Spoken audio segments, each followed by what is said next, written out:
Bueno, bienvenidos al Ateneo, como siempre. Estamos orgullosísimos de la relación que tenemos con el Instituto de Física de Cantabria. Debía de estar orgullosa, y yo creo que sí, toda la ciudad, por la labor tan buenísima que hacen y por lo inteligentes y preparados que están todos. Entonces yo represento al Ateneo y les voy a dar paso a ellos porque de genoma y tal, lo que aprenda ahora, pero sé muy poco. Entonces, bueno, les va a presentar Ana, que es subdirectora. Y luego Álvaro Rada pues, nos explicará, ya le he dicho yo que con un lenguaje más fácil de lo normal. Venga, gracias por aquí. Ah, bueno, que tú tienes, es verdad.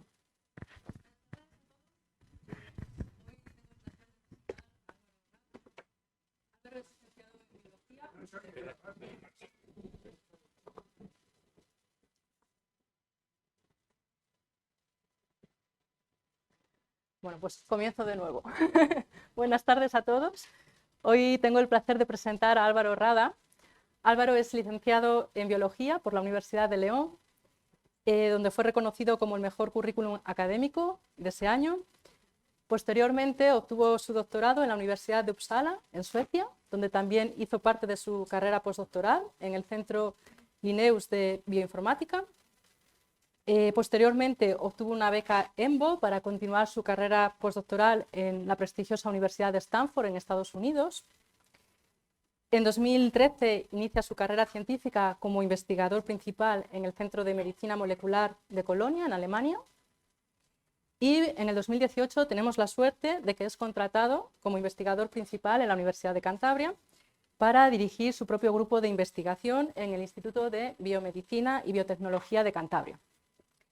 Desde el 2020 es científico titular del CSIC y también destaco que ha recibido varios premios de investigación, como por ejemplo el premio EMBO Joven Investigador y el premio José Luis Gómez Scarmeta. Y en el 2019 ha obtenido una beca RC Consolidator, que he de decir que es una de las becas más difíciles de conseguir internacionalmente y que además se otorga a investigadores con una trayectoria de excelencia y cuya investigación pues, es también muy puntera y capaz de contribuir significativamente al avance de la sociedad. Con todo esto yo creo que le voy a dar paso ya a Álvaro, porque hoy vamos a disfrutar de su charla titulada El genoma en 3D, la estructura de nuestro ADN importa. Álvaro, cuando quieras. Muy bien.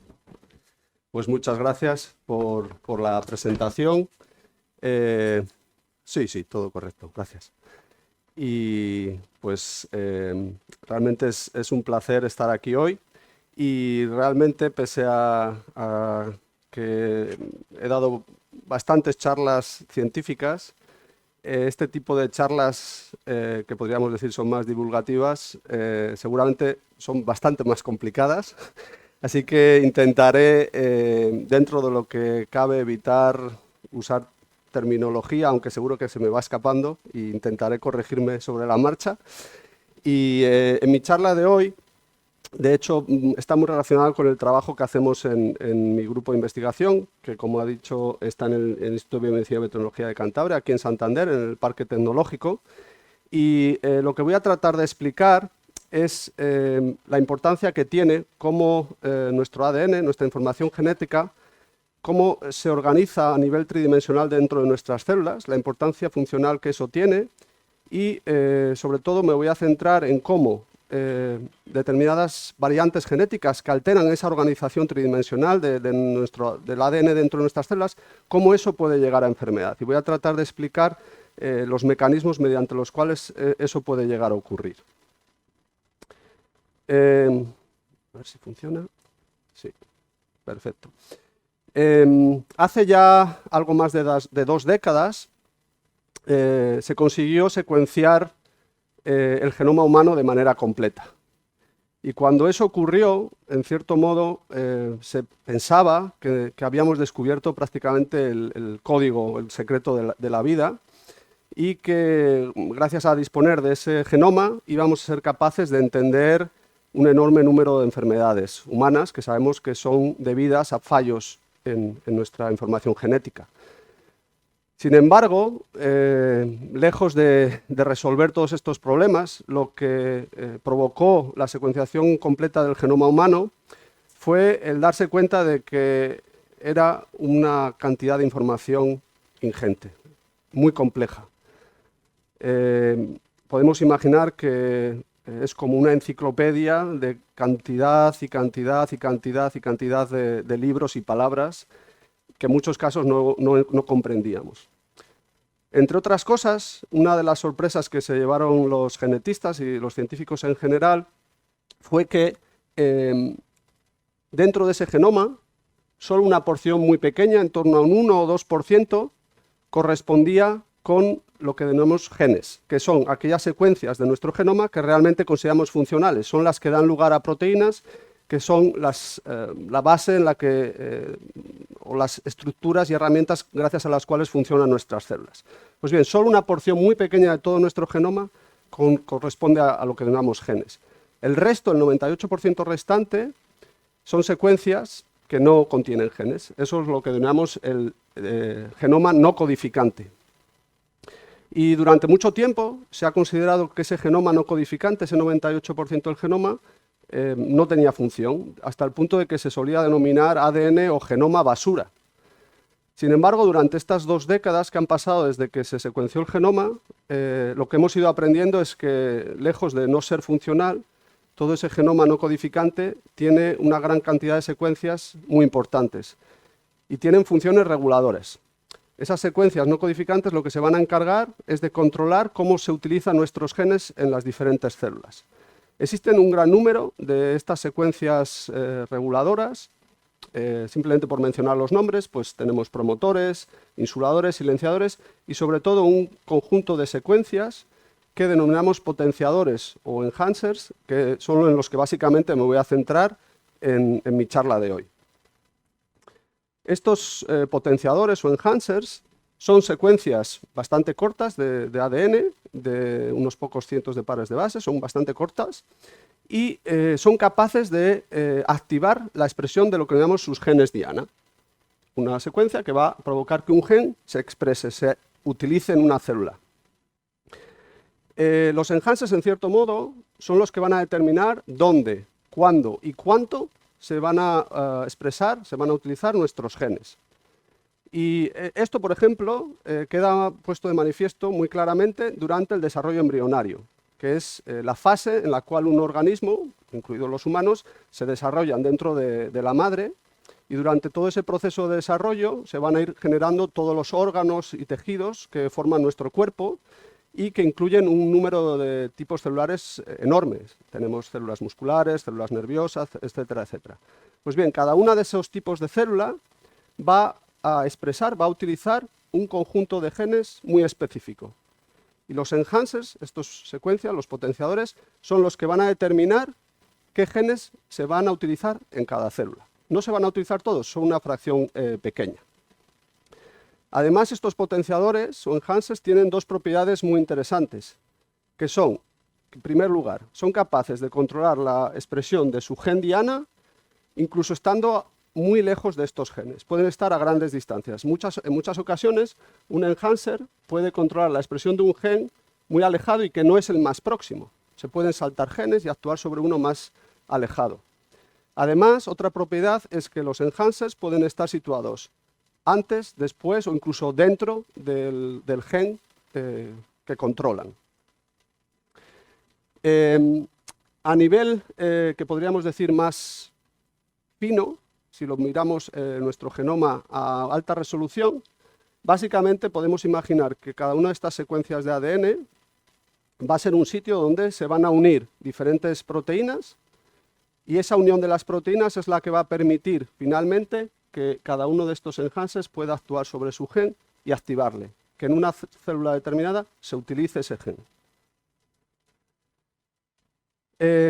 Dado que, como acabo de explicar, estas secuencias enhancers, estos potenciadores, son tan importantes para controlar cómo se utilizan los genes, no es extraño que si una de estas secuencias se altera, si se elimina, si se duplica, etc., esto pueda llegar a provocar cambios en la utilización de genes y, por tanto, que aparezcan enfermedades.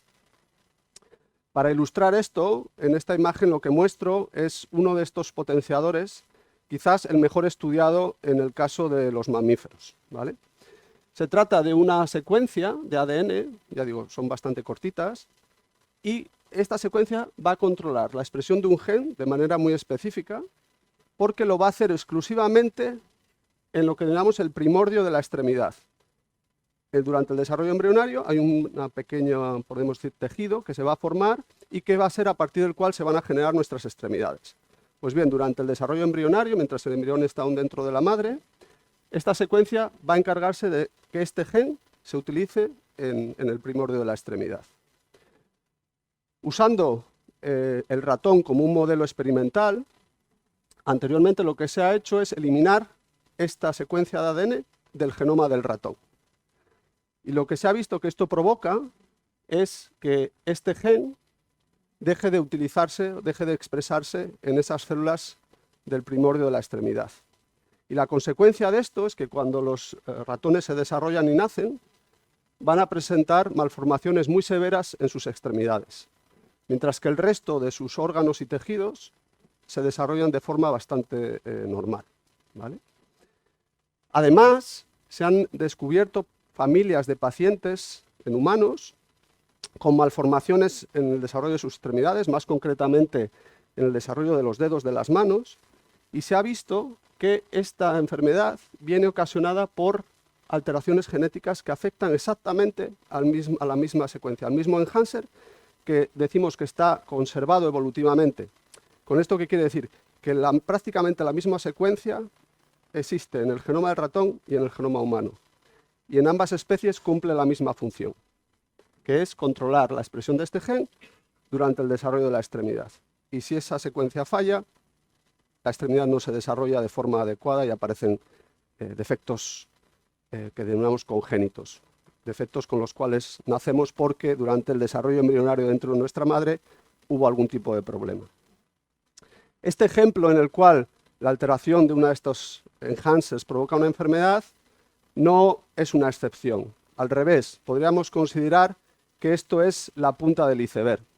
Y a día de hoy sabemos que este tipo de mecanismos provocan un gran número de enfermedades humanas. Históricamente se pensaba que solo las mutaciones que afectaban directamente a los genes eran las causantes de enfermedades. Hoy estamos viendo que esto no es así.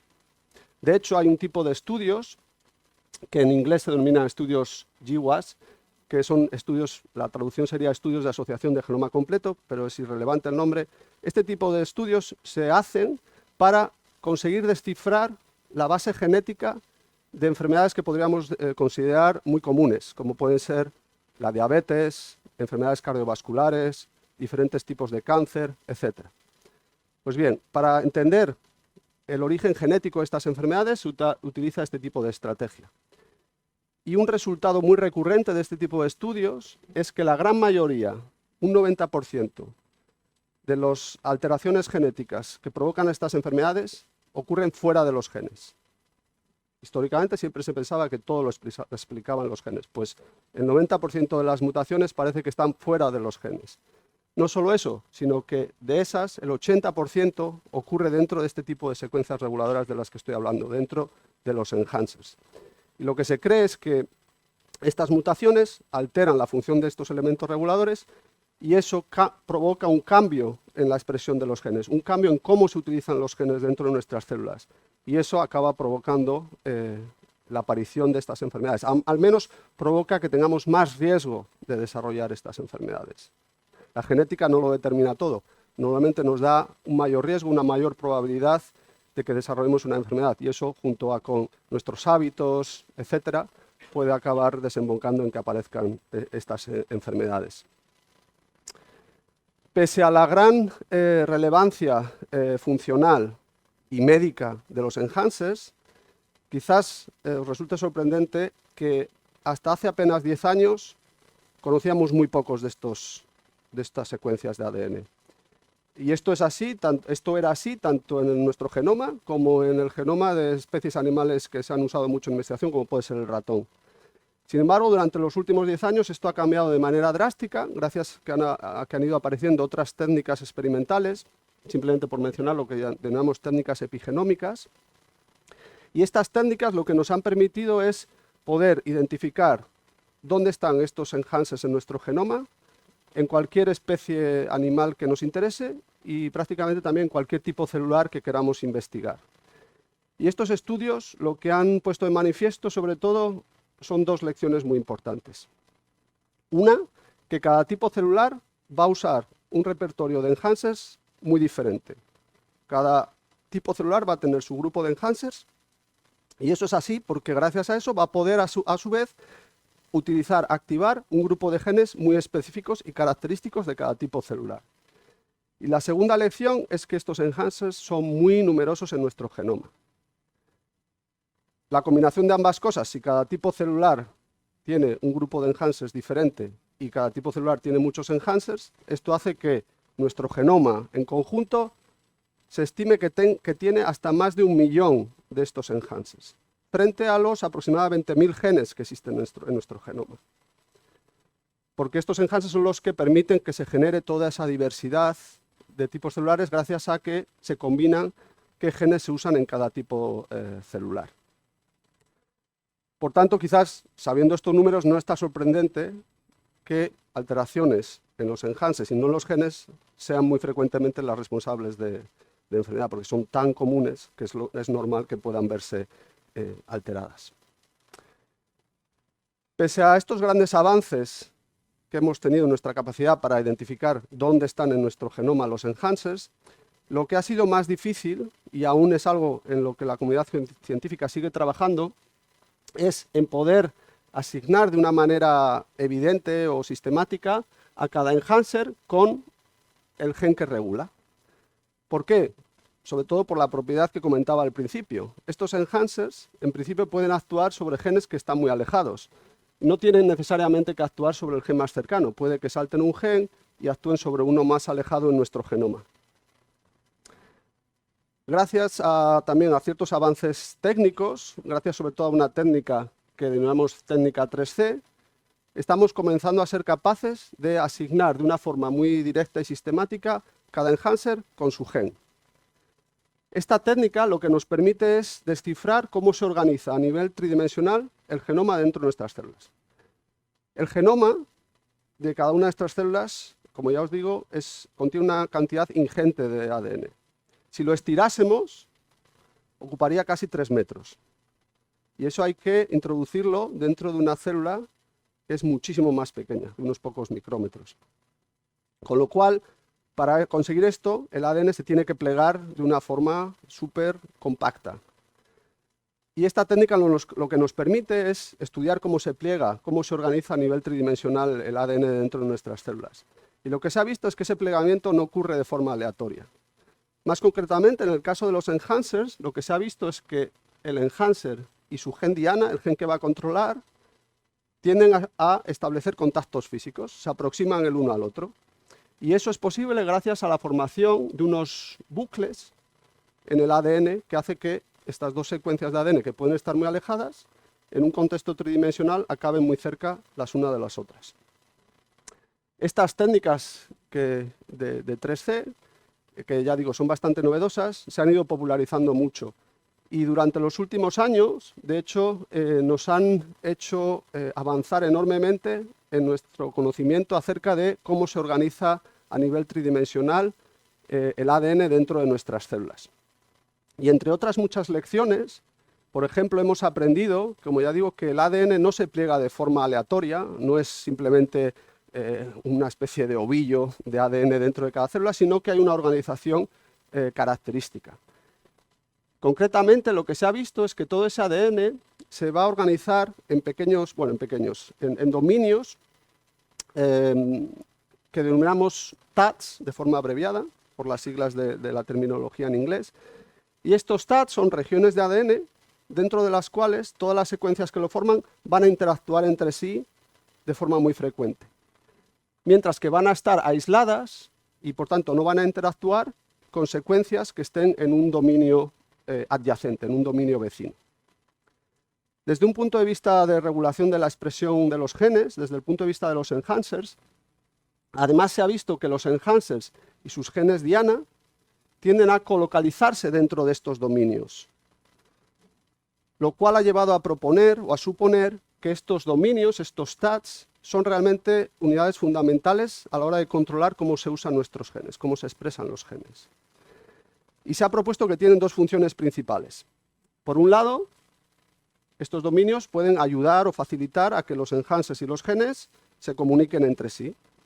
Y por otro lado, las barreras que delimitan los diferentes dominios, los diferentes stats, lo que hacen es que evitan que un gen venga controlado por unos enhancers que no le corresponden. Y por tanto evitan que un gen se exprese en una célula que no le corresponde. De hecho, durante los últimos años han ido apareciendo un conjunto de estudios que han demostrado que si se altera la organización tridimensional de estos dominios, de estos stats, esto puede provocar aparición de enfermedades, incluyendo diferentes tipos de cánceres y sobre todo un gran número de defectos congénitos, que insisto, son enfermedades con las cuales normalmente nacemos debido a que ocurrieron fallos durante el desarrollo, mientras nos desarrollamos dentro de nuestra madre. Por eso los denominamos congénitos. Pues bien, en este caso se ha visto que hay un tipo de alteración genética que llamamos variantes estructurales y que explicaré en más detalle en una diapositiva posterior. Se ha visto que estas variantes estructurales pueden alterar cómo se organizan estos dominios y esto a su vez provoca alteraciones en cómo se comunican los genes con los enhancers, lo cual acaba provocando cambios de expresión de algún gen y aparición de enfermedades. Antes de explicar en más detalle en qué consisten más concretamente este tipo de mecanismos que provocan enfermedades, simplemente me gustaría resaltar que gracias al esfuerzo conjunto de la comunidad científica en forma de consorcios internacionales, durante los últimos años hemos sido capaces de generar mapas de enhancers y mapas de TATs de estos dominios que están disponibles para la comunidad científica y que han sido obtenidos en prácticamente todos los tipos celulares o tejidos humanos. Y el disponer de estos datos ha sido clave para poder descubrir este tipo de mecanismos patológicos que hasta hace apenas 5 años desconocíamos. Y esto, pues claro, provoca que muchas enfermedades que no sabíamos su causa, pues empezamos a poder diagnosticarlas y, por tanto, a su vez, empezar a desarrollar nuevos tratamientos. Como decía, la alteración de estos dominios que provocan enfermedades se debe sobre todo a un tipo de alteración genética que denominamos las variantes estructurales. Son alteraciones genéticas que se considera que son de gran tamaño frente a otras que afectan una porción muy pequeña. Normalmente hablamos de que son de más de 50 pares de bases. Y tradicionalmente se pensaba que eran bastante raras en el genoma, pero en la actualidad tenemos tecnologías que nos permiten secuenciar de una manera bastante rápida y económica el genoma completo de cualquier individuo. Y gracias a estos avances se ha visto que de hecho estas variantes estructurales no son raras. En cada uno de nosotros se estima que hay entre 10.000 o 20.000 de estas variantes estructurales, o sea que son realmente comunes. Y de nuevo, generalmente no van a afectar a ningún gen. Ocurren en esa fracción no codificante que durante muchos años denominamos el ADN basura. Existen muchos tipos de variantes estructurales. Por ejemplo, tenemos lo que llamamos inversiones. Esto básicamente lo que supone es que un segmento de nuestro genoma, de un cromosoma, va a cambiar su dirección, se va a invertir. Translocaciones, lo que ocurre en este caso es que dos cromosomas de nuestro genoma van a intercambiar parte de su material genético. Deleciones, una parte de nuestro material genético se va a perder, se va a eliminar. O duplicaciones, en las que un fragmento de nuestro genoma se va nuevamente a repetir en tándem. Todos estos tipos de variantes estructurales pueden provocar enfermedades a través de dos mecanismos principales.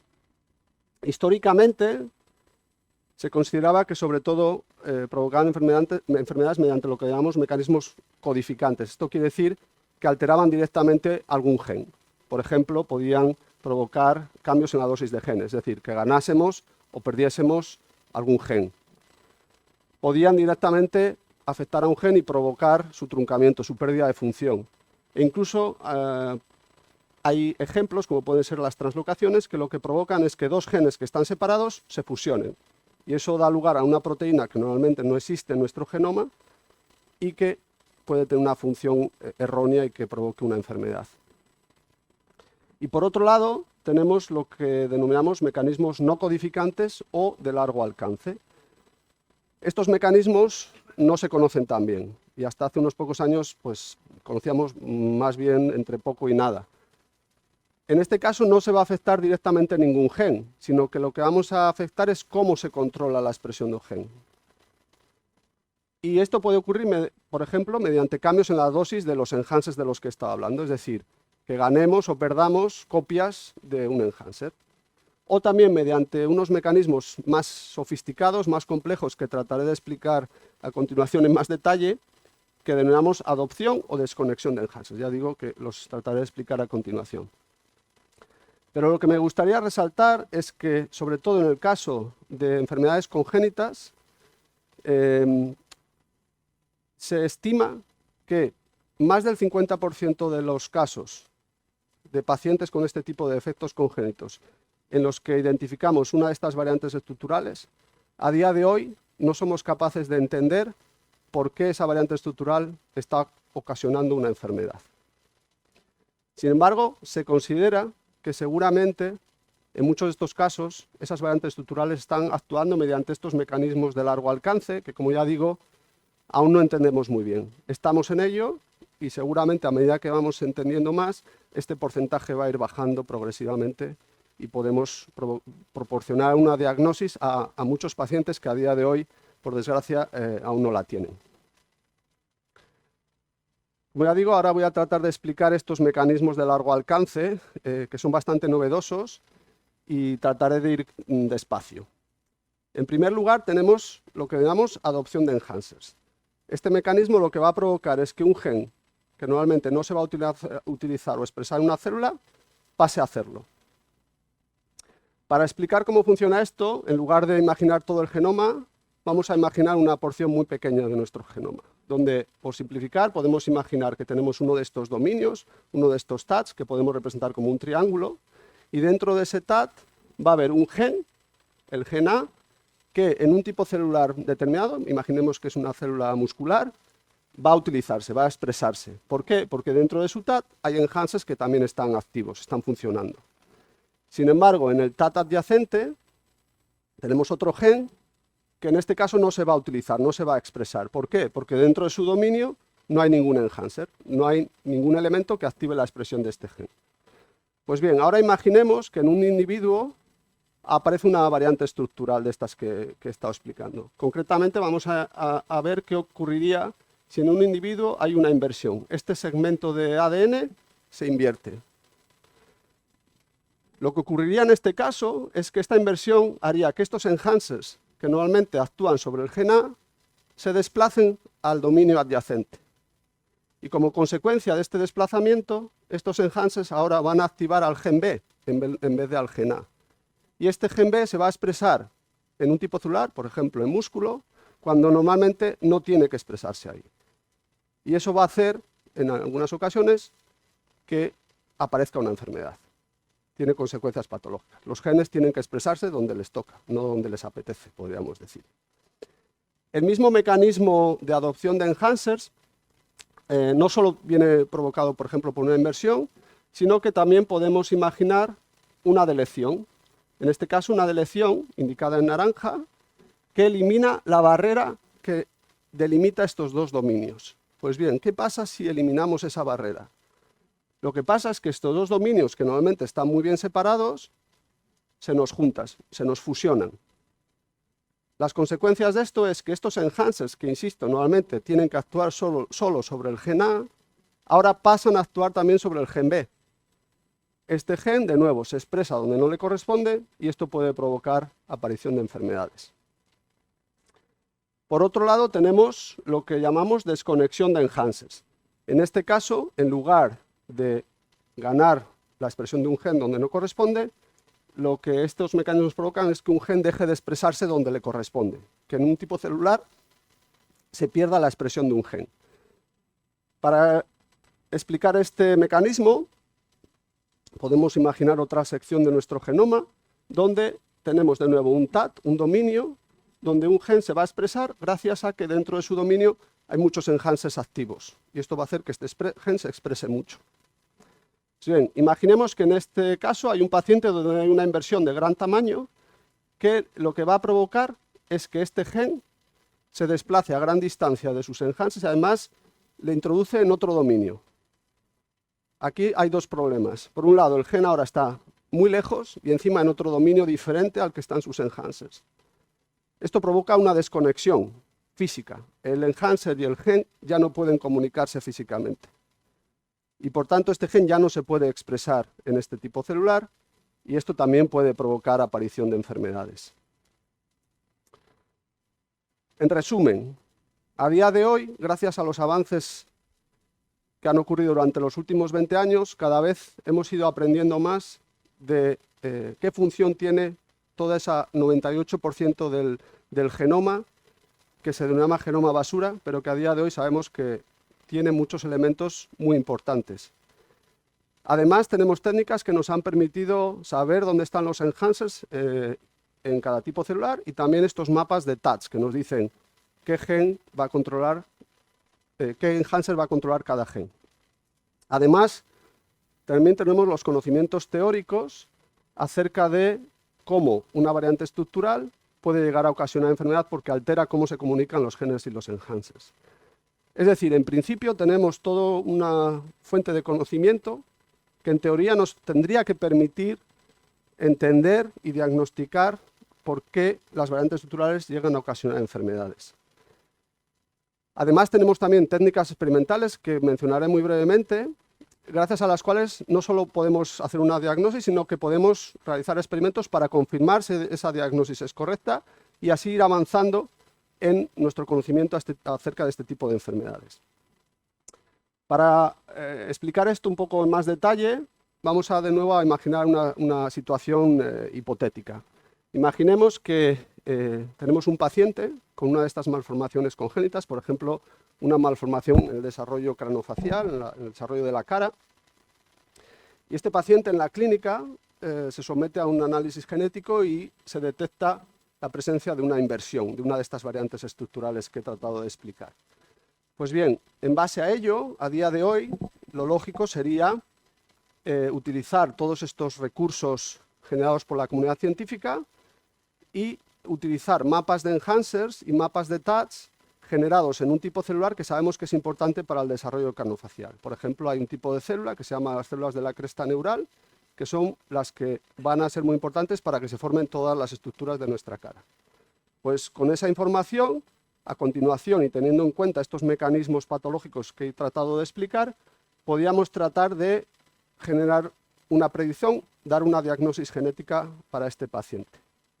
Una vez hecha esa diagnosis, podemos pensar en diferentes estrategias experimentales para confirmar esa diagnosis. Existen diferentes alternativas. Por ejemplo, en el caso de que esta variante estructural, esta inversión, ocurra en una parte de nuestro genoma que es muy similar, por ejemplo, entre humanos y ratones, lo que podemos hacer es tratar de introducir esa variante genética en el genoma del ratón y a continuación observar, mientras el ratón se desarrolla, si eso acaba provocando una malformación craniofacial que nos ayuda a validar nuestra predicción. Eso sería una primera alternativa. Lo que pasa es que en ocasiones estas variantes estructurales puede que ocurran en una parte de nuestro genoma que no es igual en humanos y en ratones. ¿Qué podemos hacer en ese caso? Pues una alternativa que tenemos es usar un tipo de células que podemos crecer fuera del embrión en condiciones controladas del laboratorio, que llamamos células madre pluripotentes. La palabra pluripotente lo que quiere decir es que a partir de esa célula podemos generar todos los tipos celulares que existen en nuestro cuerpo. En cierto modo, lo que nos permite es, en condiciones de laboratorio, en condiciones controladas, recapitular lo que ocurriría durante el desarrollo de un embrión, mientras nos desarrollamos dentro de nuestra madre. Pues bien, usando estas células en el laboratorio, y de nuevo técnicas de ingeniería genética, lo que podemos hacer es tratar de introducir esa inversión en esas células y luego hacer que esas células se transformen en células que, por ejemplo, sean importantes para el desarrollo craniofacial, como pueden ser estas células que he mencionado, células de la cresta neural, y ver qué fallos provoca esa inversión durante la formación de esas células. En ocasiones, puede que esa inversión, por ejemplo, si es de tamaño muy grande, estas técnicas de ingeniería genética de las que disponemos a día de hoy, aunque cada vez son más potentes, hay algunas de estas variantes estructurales que son muy difíciles de generar en una célula de forma controlada. Entonces aquí tenemos una alternativa más. Imaginemos que es una inversión en este paciente, la inversión es de gran tamaño y por ingeniería genética no la conseguimos introducir en estas células pluripotentes. Tenemos una tercera vía, que es lo que llamamos generación de células pluripotentes específicas de un paciente. Básicamente lo que vamos a hacer es obtener una pequeña biopsia de la piel del paciente. En esas células del paciente la inversión está presente porque es donde la hemos detectado. Y lo que vamos a hacer es utilizar una técnica que llamamos técnicas de reprogramación. Básicamente esas células de la piel las vamos a decir que retrasar en el tiempo y las vamos a transformar en estas células madre, como en el estado inicial del desarrollo de ese individuo.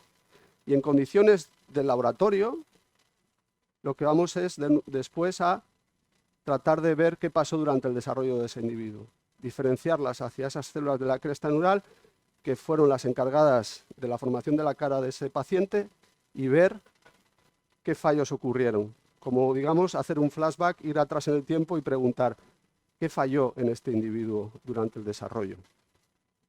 Para explicar estas técnicas en más detalle, me voy a centrar en esta tercera vía. ¿Por qué? Más que nada porque nuestro propio grupo de investigación usó esta estrategia hace ya unos años para descubrir un mecanismo mediante el cual una inversión, concretamente, provocaba una enfermedad congénita que denominamos síndrome branco-oculofacial, o BOFS de forma abreviada. Esta enfermedad, la enfermedad de BOFS, es una enfermedad rara. Hay muy pocos pacientes en el mundo. Y los pacientes que sufren esta enfermedad se caracterizan porque normalmente presentan defectos en la piel a nivel del cuello, pero sobre todo porque presentan todo un conjunto bastante amplio de malformaciones faciales. Este conjunto de malformaciones faciales hacen sugerir o sugieren que esta enfermedad se origina debido a fallos que ocurrieron durante el desarrollo de la cresta neural, que ya he mencionado varias veces, es un tipo celular que es responsable de que aparezcan las estructuras de nuestra cara. Antes de que nosotros describiésemos este paciente, todos los casos previos descritos para esta enfermedad se consideraba que venían ocasionados por alteraciones genéticas que afectaban de manera directa a un gen, el gen TFAP2A. El gen TFAP2A básicamente da lugar a una proteína que es muy importante para que se desarrolle la cresta neural de forma adecuada, lo cual de nuevo apoya que esta enfermedad surge porque ocurren fallos durante el desarrollo de este tipo celular de la cresta neural.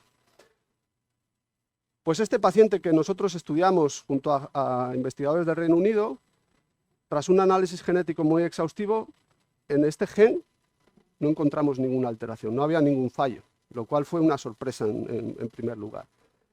Sin embargo, tras hacer una secuenciación completa del genoma, lo que sí se descubrió en este paciente fue una de estas variantes estructurales, más concretamente una inversión.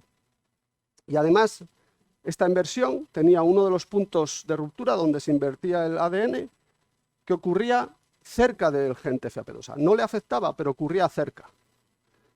Antes de explicar cómo conseguimos entender por qué esta inversión provocaba esta enfermedad, voy a dar unas nociones muy básicas acerca de la cresta neural, porque la he venido mencionando varias veces y es importante al menos entender a nivel muy general de qué estoy hablando.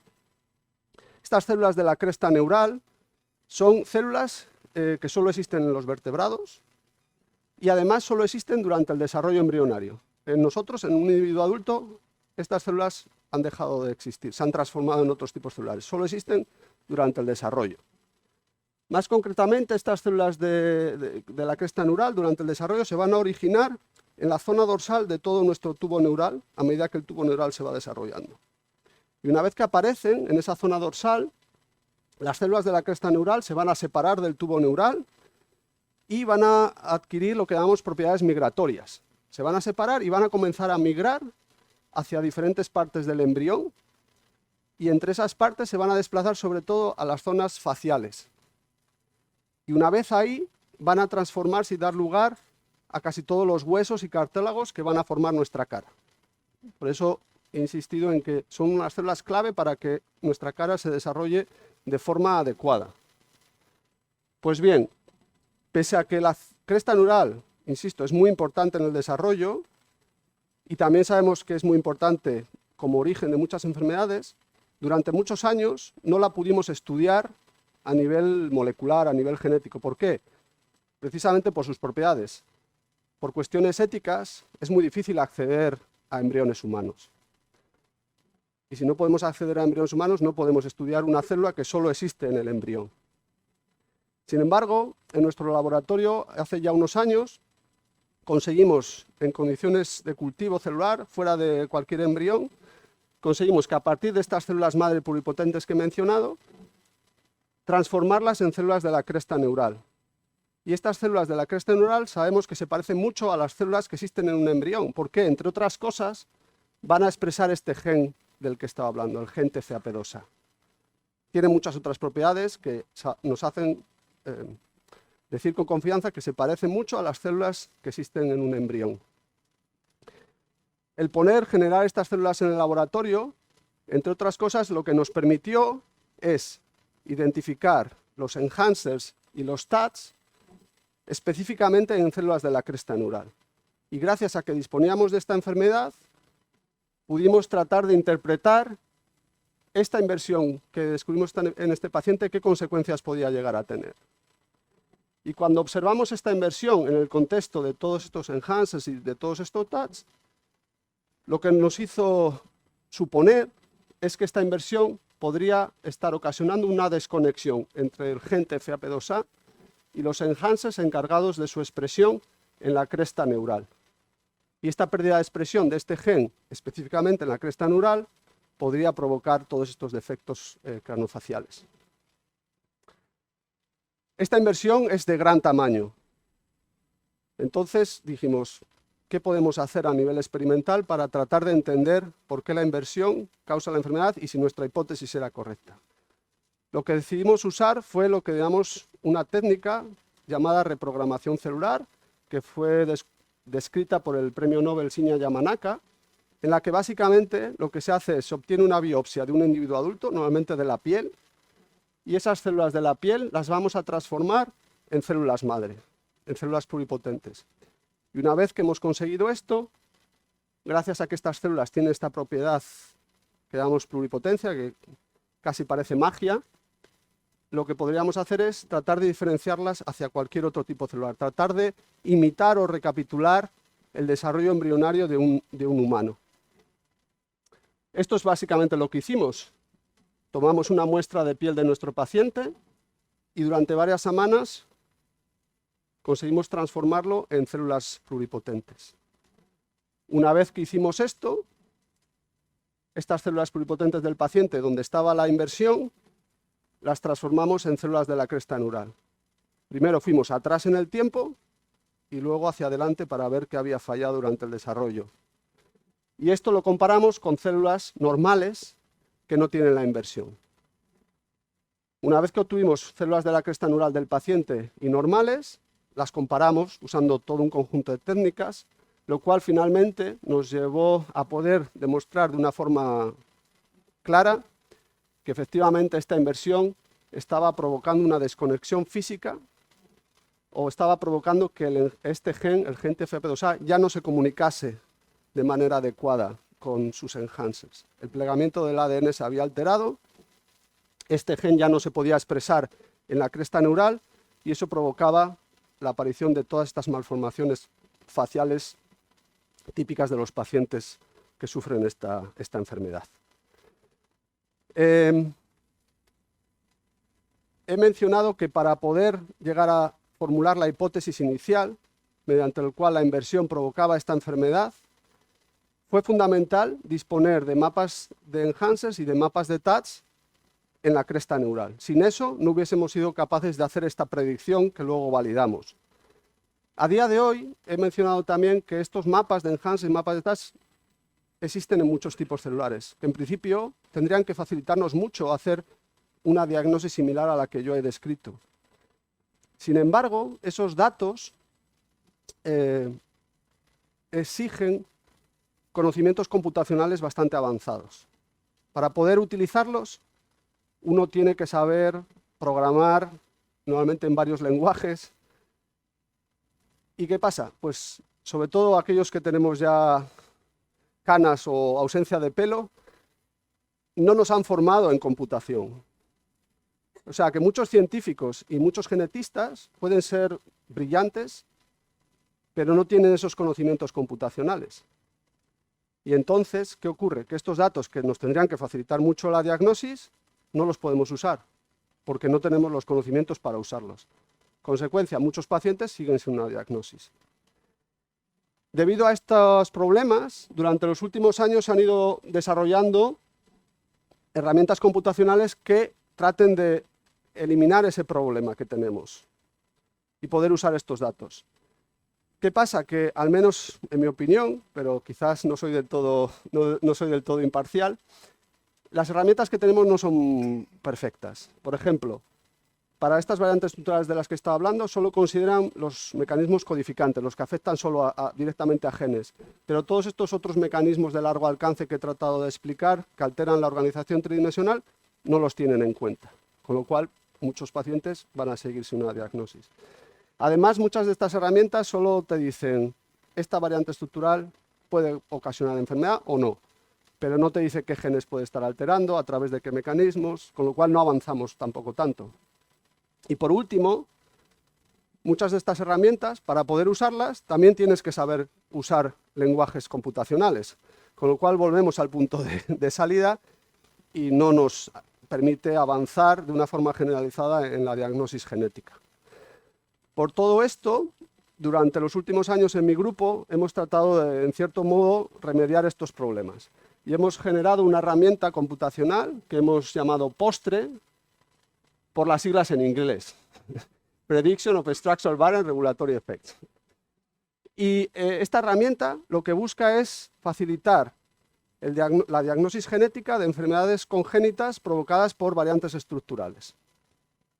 Y trata de hacerlo de una forma muy sencilla para el usuario. Básicamente, el usuario lo único que tiene que hacer es decirle a nuestra herramienta qué tipo de variante estructural, si hay una inversión, si hay una deleción, etcétera, la zona del genoma que se ve afectada por esa variante estructural y qué le pasa al paciente. Tiene un defecto craneofacial, cardíaco, de las extremidades, etcétera. Una vez proporcionada esa información, lo que la herramienta va a hacer es utilizar todos esos datos que he dicho que ya están públicos, pues los va a analizar, los va a integrar, que es lo que mucha gente no es capaz de hacer, y una vez analizados, lo que va a hacer es, por supuesto, elegir los datos del tipo celular que se considere que es importante para la enfermedad. Si es un defecto cardíaco, pues va a utilizar datos de tejido muscular cardíaco. Con todos esos datos, y en base a estos mecanismos que he ido comentando, tanto los codificantes como los de largo alcance que alteran la organización tridimensional, va a hacer una predicción. Y lo que va a recibir el usuario es una tabla en la que básicamente no solo nos va a decir esta variante puede ser problemática, no. Va a dar una lista de genes y nos va a decir qué genes probablemente están causando la enfermedad y además también nos va a decir qué tipo de mecanismo, si es un mecanismo codificante, si es de largo alcance, etcétera. Además de eso, una cualidad importante que tiene la herramienta es que va a proporcionar al usuario un resumen gráfico muy visual, fácil de entender, al menos para gente que trabaja en esto, en el que se trata de explicar por qué la herramienta está haciendo esa predicción. Creemos que dar esta información es importante porque luego el genetista que reciba la diagnosis, pues quizás quiera hacer algún tipo de diseño experimental para confirmar esa predicción, y si tiene esa información, el diseño experimental siempre va a ser más sencillo. Actualmente, la herramienta la podemos utilizar para analizar variantes estructurales en pacientes que presentan defectos craneofaciales, cardíacos, neurales, del neurodesarrollo, o de las extremidades, que en su conjunto cubren los defectos que aparecen en muchas enfermedades y síndromes raros. ¿Qué hemos hecho para intentar ver si nuestra herramienta funciona bien? Pues una de las primeras cosas que hicimos es analizar variantes estructurales que ya se han descrito previamente y que sabemos cómo funcionan, que su mecanismo patológico se ha validado de forma experimental. Es decir, podríamos considerarlos como controles positivos. Entre ellos, por supuesto, incluimos la variante que nuestro propio grupo describió hace ya unos años. De nuevo, por recordarlo, es una inversión que provoca la desconexión entre el gen TFAP2A y los enhancers responsables de su expresión en la cresta neural. Y debido a esta desconexión, este gen ya no se expresa adecuadamente y aparece, en este caso, una enfermedad craneofacial, BOFS, que he mencionado anteriormente.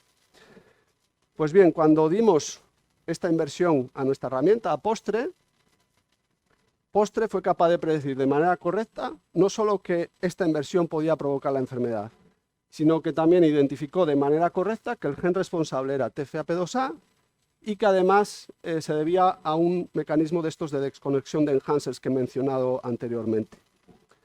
Además, como os comentaba, la herramienta va a proporcionar este tipo de resumen gráfico muy visual, en la que, por ejemplo, aquí podemos ver cómo lo que nos está diciendo es que este gen tiene un gran número de enhancers normalmente, 12 en la cresta neural, pero debido a la inversión se queda solo con 3. Y eso provoca que pierda su expresión, que no se utilice bien en la cresta neural.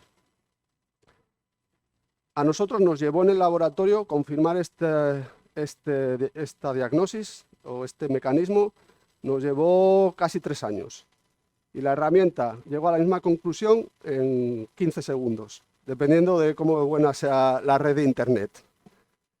Lo cual, a ver, es una predicción computacional, pero a un paciente, lógicamente, va a preferir que le proporciones una diagnosis en 15 segundos que en 3 años. Por supuesto que hay que ser cauteloso y es una predicción, pero luego habrá tiempo también para confirmar todo, etc. No solo hemos analizado esta variante, sino que en total hemos analizado 47 variantes que sabemos cómo funcionan, controles positivos, y en el 94% de los casos la herramienta predice de manera correcta que son patológicas, identifica el gen que causa la enfermedad y el mecanismo por el cual esto ocurre. Además, hemos comparado nuestra herramienta con otras que están disponibles y en general el valor de uno dice que está haciendo la predicción correcta y lo que vemos es que parece que nuestra herramienta es bastante superior a las otras a la hora de diagnosticar estas variantes estructurales. También hemos hecho otras cosas, como por ejemplo tomar una cohorte de 270 pacientes con diferentes defectos congénitos de diferente tipo, pero en este caso no se conocía el mecanismo patológico. No se sabía por qué estas variantes ocasionaban enfermedad. Pues analizar estas herramientas, en casi el 60% de los casos, nuestra herramienta es capaz de predecir que son patológicas y de proporcionar un posible mecanismo para pacientes que a día de hoy no tienen una diagnosis. No creemos que la herramienta esté inflando artificialmente estas predicciones porque, por ejemplo, si cogemos 10.000 variantes identificadas en individuos sanos y que por tanto no deberían ocasionar enfermedad, en este caso solo predecimos como patológicas el 3%, frente al 60% de variantes identificadas en pacientes, lo cual en conjunto nos hace creer que la herramienta realmente funciona bien a la hora de proporcionar una diagnosis genética para enfermedades que sufren este tipo de enfermedades y lo hace con una especificidad y una sensibilidad, creemos que bastante elevadas. Y simplemente para acabar, me gustaría destacar que esta herramienta la ha desarrollado casi exclusivamente un estudiante de doctorado de mi grupo, Víctor Sánchez Gaya. Bueno, ya no es estudiante porque ahora ya es doctor, se defendió su tesis hace unos poquitos meses. Y Víctor, gracias a su perseverancia, él puso mucho énfasis en que la herramienta fuese fácil de usar. Y lo que Víctor ha hecho es generar una aplicación que se puede descargar en cualquier ordenador, en el móvil, es pública, es gratuita y básicamente lo que requiere por parte del genetista, del médico, es introducir muy poquitos datos. Insisto, el tipo de inversión, la zona del genoma alterada, qué le pasa al paciente y luego un par de clics y ya está, no hace falta nada más. creemos que el hecho de que sea fácil de usar es fundamental si queremos realmente que sea útil. Y por suerte parece que lo está siendo, y por ejemplo hace unas poquitas semanas apareció un trabajo científico en el cual unos médicos del Hospital Universitario de Toulouse, en Francia, han utilizado nuestra herramienta, este tipo de imágenes es directamente de nuestra herramienta, para poder, gracias a la herramienta, han podido predecir y luego confirmar que una enfermedad rara que llamamos microftalmia, que entre otras cosas provoca defectos en el desarrollo de los ojos y en otras estructuras faciales, gracias a la herramienta han predicho que en este caso una inversión provoca esta enfermedad debido a uno de estos mecanismos de desconexión de enhances que he tratado de explicar.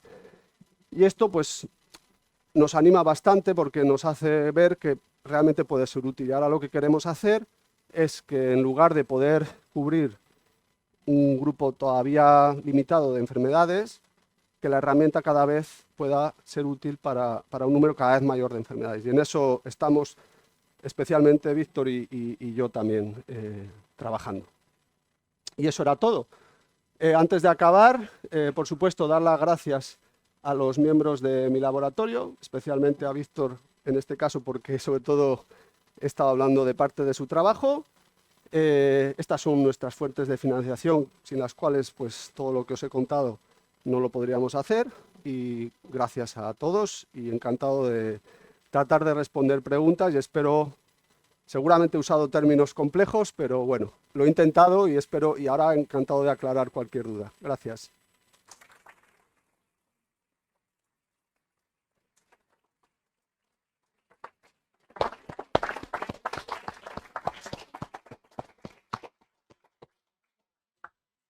Gracias, Álvaro, por esta apasionante charla, que ha sido muy interesante. No sé si hay preguntas por el público.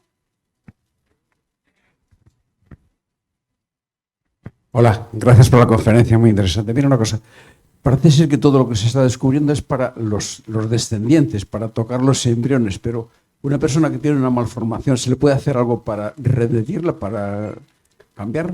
¿O no? ¿Es para tocar un embrión para que los hijos de esa persona no la tengan?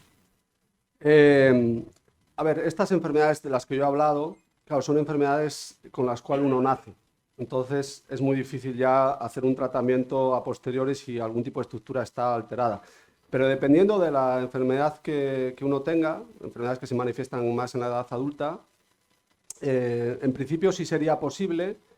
El problema es que si uno tiene esta enfermedad, digamos, estas alteraciones las tienes en todas las células de tu cuerpo, porque las tienes desde el principio, las heredaste quizás de tus padres o simplemente se originó muy temprano durante el desarrollo, entonces el tratamiento es más complejo. Pero si surgen en una zona más concreta de nuestro cuerpo, este tipo de tecnologías de ingeniería genética que he hablado están avanzando a un ritmo frenético. Y en principio la promesa, aún no estamos ahí, pero la promesa es que van a permitir reparar este tipo de fallos. Existen técnicas, bueno, se denomina técnica CRISPR, que suele salir bastante en las noticias últimamente, pues ese tipo de tecnología en principio se puede utilizar no solo para introducir, como yo he explicado, sino para reparar. Lo que pasa es que a día de hoy no son tan eficientes ni seguras, entonces no se están utilizando como terapia, podríamos decir aún. Pero en un futuro se estima que sí que podemos llegar a utilizarlas para hacer reparaciones. No solo, lo que yo he hablado es diagnosis, es decir, ¿por qué le ocurre esto al paciente? No terapia. Pero ese tipo de tecnología, en principio, el objetivo es que sean de terapia, para reparar. Pero están en desarrollo y todavía no son seguras, por eso no se están utilizando. Nada, pues nada, gracias. Nada.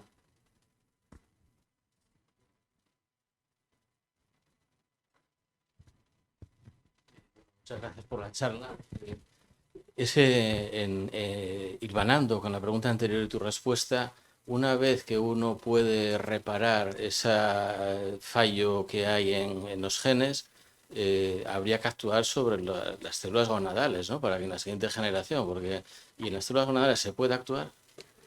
Sí se puede actuar, sobre todo si uno, digamos, fuera del cuerpo, por fertilización in vitro, el futuro podríamos decir que vamos a elegir a la carta o reparar, y luego, por fertilización in vitro, podríamos generar un individuo sano. Eso es, teóricamente, a día de hoy, seguramente se puede hacer, pero éticamente tiene mucha problemática. Suele pasar en genética que los avances científicos van tan rápido que la legislación y la ética van por detrás.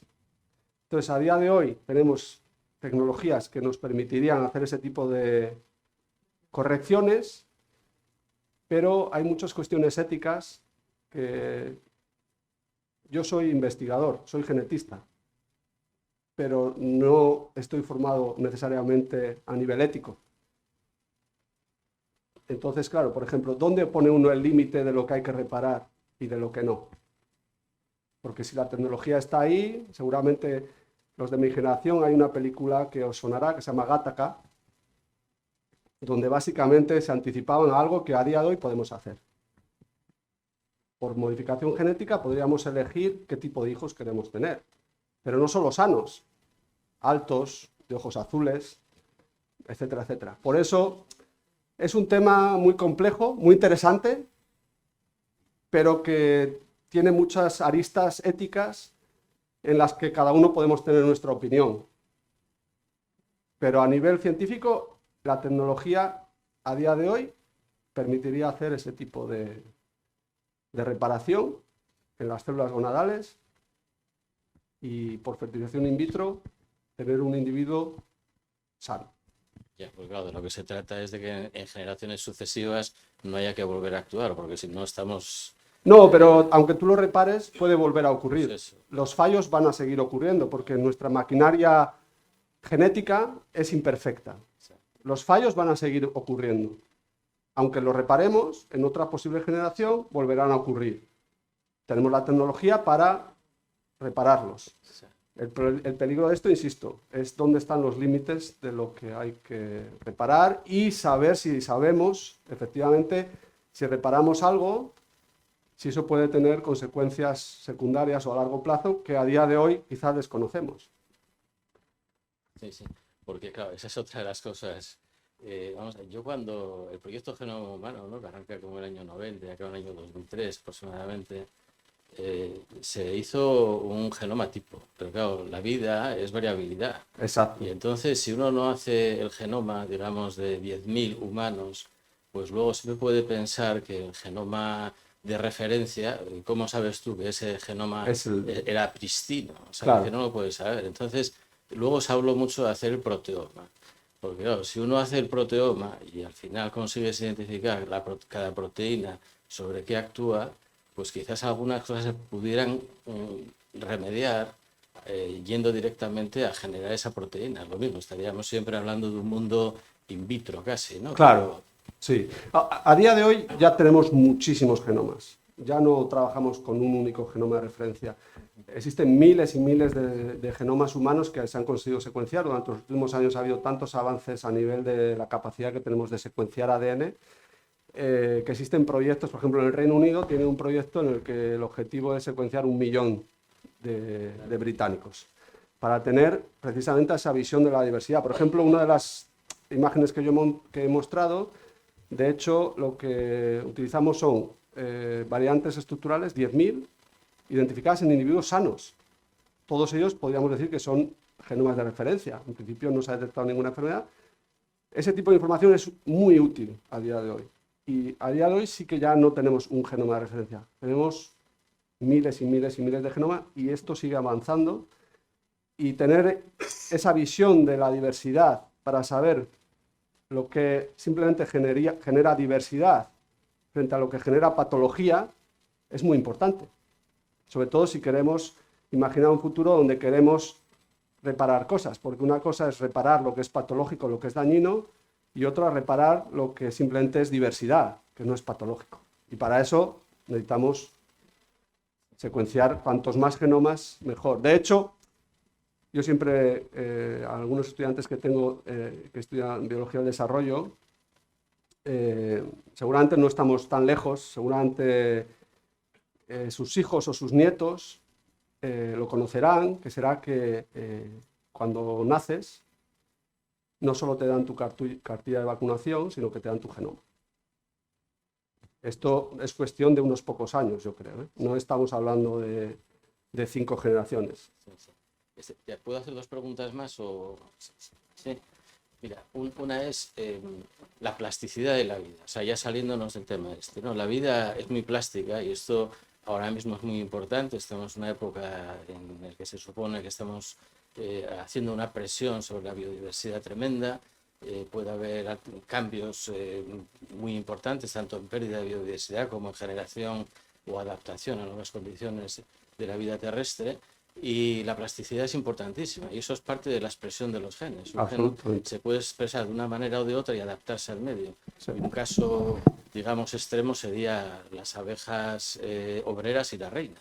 Con un pequeño cambio en la dieta de las larvas, una abeja se convierte en reina o es una obrera. El genoma es el mismo, con lo cual es una muestra de la gran plasticidad que tiene. Sí, o sea, los estudios de plasticidad a mí me parece que son muy interesantes. Sí.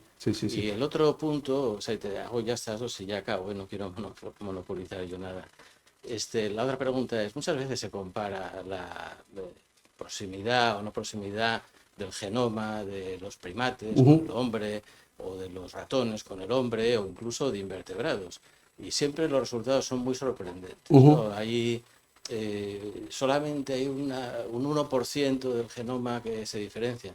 Pero claro, si hay tan cantidad de genoma, el 98%, que son, digamos, instrumentos o herramientas para expresar el resto del genoma, exacto, es que entonces la proximidad del genoma de un ratón y de un hombre tiene que ser casi idéntico, ¿no? Exactamente. Justo lo que ocurre es que lo que es idéntico, sobre todo, son nuestros genes. Los genes, las secuencias que yo llamaba codificantes, ese 2%, ese prácticamente es idéntico entre humanos y ratones. Lo que no es idéntico son este tipo de secuencias de las que yo hablaba, los enhancers. Esos difieren. Pero cuando se hacen estas comparaciones todavía no se sabía nada de esto. Ellos hacían Claro. comparaciones de paquetes enteros de ADN. Sí, pero se secuenciaba pero sobre todo se secuenciaban genes. Todos esos análisis históricos tienen una visión muy sesgada, porque durante décadas lo que se secuenciaba eran los genes. Entonces, muchos estudios de similitudes entre especies están basadas en genes. De hecho, hay muchos estudios que ahora que tenemos genomas completos, ven que la complejidad celular a lo largo de la evolución de organismos más sencillos a individuos más adultos no lo explica que aumente el número de genes. Nosotros en la mosca de vinagre no llega ni al doble de genes. Lo que tenemos es muchísimos más elementos reguladores. Esos elementos reguladores que nos permiten generar diversidad celular, tener muchos más tipos celulares, que el desarrollo sea mucho más diverso, más complejo. La complejidad no está en los genes, está en cómo se utilizan esos genes, en la combinatoria. Si tú tienes 20.000 genes y los puedes combinar de muchas formas, puedes generar muchos tipos celulares, pero para poder hacer esa combinatoria necesitas esos elementos reguladores. Lo que ha aumentado a lo largo de la evolución no es el número de genes, es todo ese genoma que pensamos que era basura, que no es basura. Es el que permite generar diversidad y complejidad. Ya la última, de verdad. El año pasado le dieron el premio Nobel a este investigador que demostró que el hombre de Neandertal y el Cromañón han combinado ADN. Cuando yo era estudiante, bueno, yo soy profesor de investigación del CSIC, bueno, me acabo de jubilar ahora, pero... y entonces, quiero decirte que digo esto porque igual las preguntas se... No. Entonces, le dieron el premio Nobel a este señor cuando yo estudiaba, y ya te digo, a lo largo de tu vida, pues... tú creces con los principios básicos de conocimiento que te dieron, una especie no se podía combinar con otra y tener descendientes fértiles. Según esto estamos hablando de que ha habido mezcla de ADN, aunque sea mitocondrial, pero puesto que hubo mitocondrial también tuvo que haber mezcla de ADN celular y en cambio ha dado lugar a individuos fértiles. Eso para mí rompe esquemas. Y claro, yo luego en mi vida, aunque trabajo en CSIC, pero no he trabajado en biología celular, trabajo en oceanografía. Pero eso para mí rompe esquemas. Y yo cuando a este hombre le dieron primero el premio Príncipe de Asturias y luego Nobel, yo tengo que leer de esto. Y he leído cantidad de cosas. Y veo que hasta los propios investigadores dudan y ellos te dan las razones y luego te dejan a ti que deduzcas si es verdad o no es verdad. ¿Tú puedes aclararme algo de esto? A ver, es verdad que el concepto de especie ha cambiado bastante con los avances genéticos. Y quizás a día de hoy, cuando tenemos el genoma de muchas especies, por ejemplo, yo una afición que tengo es la ornitología. Y el número de especies de pájaros ha aumentado enormemente una vez que se han empezado a secuenciar. Porque hay especies que considerábamos una única especie, que ahora las hemos separado en dos porque a nivel genético, a nivel fenotipo de apariencia, nos parecen iguales, pero cuando las secuenciamos difieren. Y de hecho, a día de hoy, más que por la visión clásica de que es una especie que puede dar un individuo fértil, en el ámbito de la genética, por ejemplo, se utiliza bastante que difieran más de X porcentaje a nivel genético. Entonces, el Neandertal y el Sapiens, a nivel genético, las diferencias son realmente muy pequeñas. Entonces, claro, ¿qué pasa? Yo, una opinión que tengo es que la diferencia que hacemos entre lo que es especie o no, a nosotros como humanos nos gusta pensar que somos únicos o especiales. Pero a nivel genético, ¿dónde ponemos la separación entre diferentes especies de Homo? Es cuestionable. Si efectivamente, en términos clásicos, si conseguían hibridarse y dar individuos fértiles, podríamos decir que no son dos especies diferentes. Podríamos pensar que Homo neandertal y Homo sapiens eran diferentes variantes de un individuo original que evolucionó de forma algo diferente en Europa y en África y en Oriente Medio. Pero no se separaron lo suficiente como para no poder generar individuos fértiles. Y parece que efectivamente hubo muchos casos de mezcla en Europa. Y, por ejemplo, yo concretamente he hecho análisis de mi propio genoma y lo comparas con una base de datos y no sé si es bueno o malo, pero estoy en el porcentaje de todas las secuencias que están en esa base de datos, estoy en el 5% más alto con más DNA neandertal. En la península ibérica es donde se cree que primero surgieron y donde los últimos desaparecieron, con lo cual no es raro que en la península ibérica tengamos más ADN neandertal porque tuvimos más tiempo para... Entonces este concepto de especie yo creo que dependiendo si utilizamos el concepto clásico o el concepto que hoy en día se usa más en genética, ¿dónde está el límite? Yo creo que es un tema ya casi de opinión, de dónde ponemos el límite, porque puedes poner un número y decir, pues tienen que diferir más de un X%, pero eso es algo un poco artificial. No, exacto. Entonces, el problema es que ese experimento pero parece que sí había individuos fértiles, porque, con lo cual, aquí estoy todavía.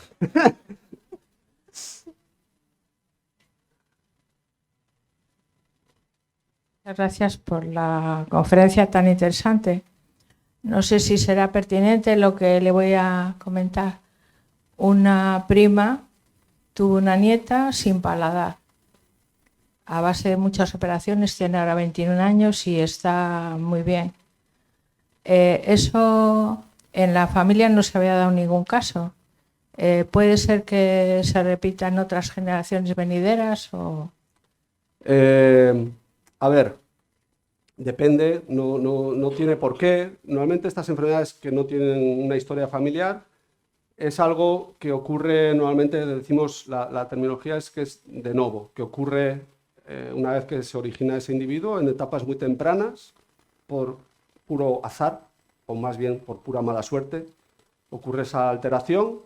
No es algo heredado de los progenitores, sino que ocurre, pero lógicamente esa persona, si ocurrió muy temprano, todas sus células, o casi todas lo van a tener, incluido las células gonadales, con lo cual sí puede haber un riesgo de que lo transmita a la descendencia.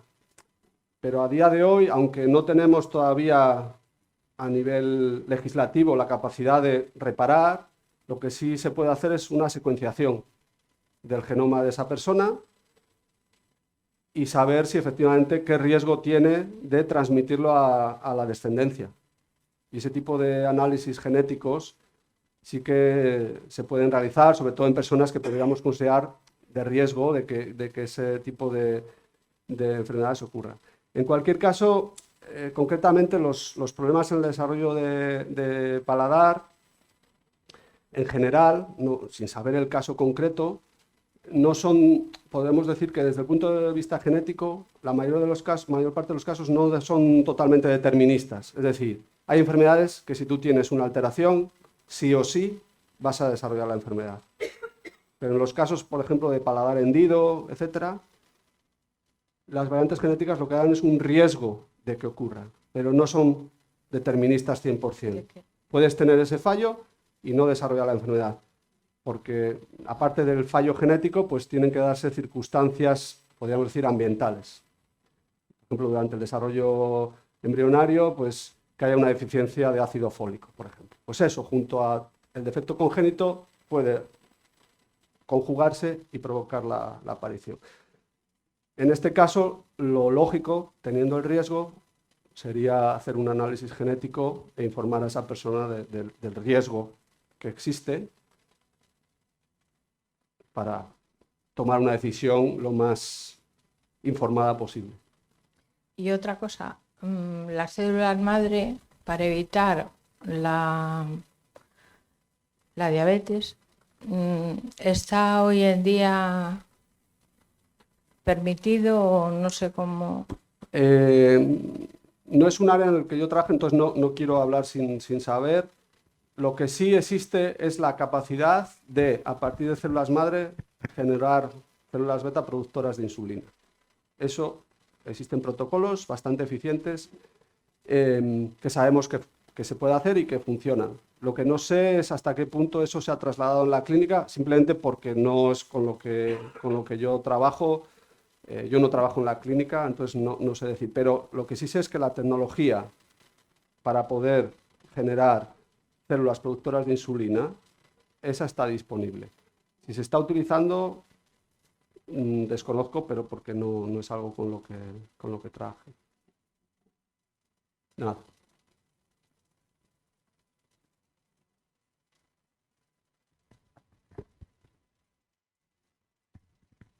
Hola, buenas tardes. Bueno, me ha parecido súper interesante y tengo millones de preguntas, pero bueno, me voy a cortar. He entendido que estos TAD son los plegamientos que conocemos en las regiones del ADN. Mi pregunta es, ¿esos plegamientos son iguales en todas las líneas celulares o se sabe que las musculares se pliegan de una manera? Es una pregunta que, de hecho, se está aún debatiendo. La respuesta es que ambas cosas ocurren. Existen TADs que parecen muy conservados y son muy similares en todos los tipos celulares, pero existen también otros que son muy específicos de cada tipo celular y varían. Esto lo que pone de manifiesto es, de nuevo, que para poder realmente utilizar esta información desde un punto de vista de diagnosis, lo que necesitamos es generar todos estos datos en cuantos más números de tipos de células posibles, mejor, porque las predicciones serán más... Sí, intuyo que hay mucha variabilidad y que nos falta muchísima información y ordenarla. Exacto. Pero a día de hoy, pues los ejemplos que he mostrado, sí que hemos avanzado un montón, pero queda mucho por avanzar y cuantos más tipos celulares consigamos investigar, y no solo más tipos celulares, sino volviendo al tema anterior, cuantos más individuos consigamos estudiar también a este nivel, el mismo tipo celular, pero en diferentes individuos, porque la variabilidad no solo se va a dar entre tipos celulares, sino también entre individuos. Entonces, cuanto más información tengamos, y el futuro va a ser que cuando toda esta información, esta cantidad ingente de información, si a nosotros ya entendemos bien los mecanismos, con las tecnologías de inteligencia artificial, si existen muchos ejemplos donde conseguimos entender, esta es la causa de la enfermedad. A medida que vamos acumulando controles positivos, casos que entendemos, eso es lo que necesitan las herramientas de inteligencia artificial. Muchos casos conocidos para luego, con toda esa información, te generan la predicción. Y cuando aparece un caso nuevo, te dicen, mira, este se parece, en base a lo que yo sé, este es el caso. Pero aún falta, pero está avanzando todo ahora mismo a un nivel bastante elevado. Vale, gracias.